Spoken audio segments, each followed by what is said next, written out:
அதனால தான் நம்ம அந்த கடவுள்கள் எல்லாம் நீங்கள் பார்த்தீங்கன்னா ஒரு சின்ன உதாரணம் சொல்ல தோணுது. எல்லா கடவுளுக்கும் கிரீடம் வச்சுருப்பாங்க, எல்லா கடவுளுக்கும் நகையெல்லாம் போட்டிருப்பாங்க. நீங்கள் மகாவிஷ்ணு எடுத்துக்கோங்க, பெருமாள் எடுத்துங்க, அப்படியே அலங்காரமாக இருப்பார். வைர கிரீடம் தான், நகை தான், அதை போட்டிருப்பார். பெரிய பட்டு சட்டை எல்லாம் போட்டு அப்படியே தங்கமும் வைரமும் இருக்கும். ராமர் பார்த்தீங்கன்னா அப்படி இருக்கும், கிருஷ்ணரை பார்த்தீங்கன்னா அப்படி இருக்கும். ஆனால் ஒரே ஒரு ஆளுக்கு மட்டும் பார்த்தீங்கன்னா ஒன்றுமே இருக்காது. அதுதான் சிவன்னு சொல்கிறோம். அவரை தான் என்ன சொல்கிறோம், முடிசூடா மன்னன்னு சொல்லுவோம். அவருக்கு தலையில் கிரீடம் இருக்காது, ஜடாமுடி தான் இருக்கும். ஏன் தெரியுங்களா? இப்போ கிரீடத்தை உங்களுக்கு வைக்கிறாங்கன்னு வைங்களேன், ஒரு நாள் கிரீடத்தை கழட்டி போடுவாங்க, அது நிலை கிடையாது. இப்போ நகையை நீங்கள் மாட்டியிருக்கீங்கன்னா ஒரு நாள் நகையை பிடுங்கிடுவாங்க. ஒரு பட்டு வேஷ்டி கட்டுறீங்கன்னா பட்டு வேஷ்டியை கழட்டிடுவாங்க.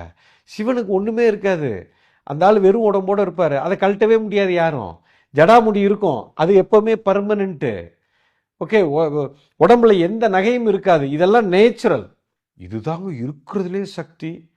ஏன்னா இந்த நிலைப்பாட்டில் இருக்கிறவனை அவன் பர்மனண்ட்டு, அவனை யாரும் ஒன்றும் பண்ண முடியாது. அதனால தான் ஒரு முடிசூடா மன்னன். முடி சூடிட்டீங்கன்னா கழட்டிடுவாங்க. ஸோ ஏதோ ஒரு உங்களுடைய பர்சனாலிட்டிங்கிறது இப்படி தான். பர்சனாலிட்டிங்கிறது நீங்கள் பில்டு பண்ணுறீங்க, எதை நீங்கள் பில்டு பண்ணுறீங்களோ அது அழிஞ்சு போயிடும். அதனால்